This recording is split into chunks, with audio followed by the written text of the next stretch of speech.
அந்த அரசுக்கு பண்பாடு இருந்தது. நீங்க ஒரு பாடலை கொண்டு வரீங்க. அதே மாதிரி நீராறுங்கடல் உடுத்துல எப்படி ஒரு இனத்தை, ஒரு மொழியை, சமஸ்கிருதத்தை அழிந்து ஒளிஞ்சு போச்சுன்னு சொல்றோமோ அதே மாதிரி இங்க முஸ்லீம் அழியணும்னு சொல்றீங்க, முஸ்லீம் ஒழியணும்னு சொல்றீங்க, அவங்க கெட்டவங்கன்னு சொல்றீங்க. அந்த 2 வரி எடுக்கல உங்களுக்கு என்ன பிரச்சனை? கலைஞர் எடுத்தார்ல, தமிழ் தாய் வாழ்த்து, தமிழை வாழ்த்துங்க, ஏன் ஆரிய ஒழிகன்னு சொல்றீங்க? அப்ப கலைஞருக்கு இருந்த அந்த நாகரிகம், அந்த பண்பாடு, அந்த அந்த அந்த பக்குவப்பட்ட உணர்ச்சி இவங்களுக்கு இந்த ஆட்சிக்கு இல்லையே. நீ கொண்டு வர அந்த பாடல்ல எப்படி நீராறுங்கடல் ரெண்டு பத்தி எடுத்தீங்களோ அதே மாதிரி எடுக்க வேண்டியதானே? இதுதான் கலைஞருக்கும் இவர்களுக்குள்ள வித்தியாசம், திமுகவுக்கும் பிஜேபிக்குள்ள வித்தியாசம். இந்துமயமாக்கணுங்க, இதை முழுசா இந்துமயமாக்கணும், இஸ்லாமியர்களுக்கு கிறிஸ்தவர்களுக்கு எதிராக.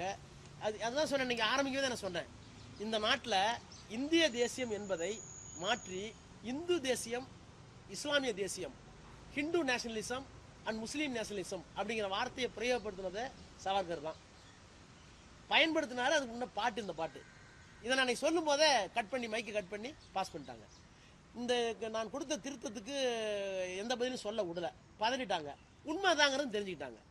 அரசியல் நிர்ணய சபையில் இந்த முழு பாடலும் ஒப்புக்கொள்ளப்படவில்லை. அன்னைக்கு கடைசி நாள் பாடின பாட்டும் வந்தே மாதரம் பாட்டும் 2 ஸ்டான்ஸா தான், 4 அல்ல அப்படின்னு தெரிஞ்சுக்கிட்டாங்க. அதை வித்ஸ்டாண்ட் பண்ண முடியல, அவசரம் பாஸ் பண்ணிட்டாங்க.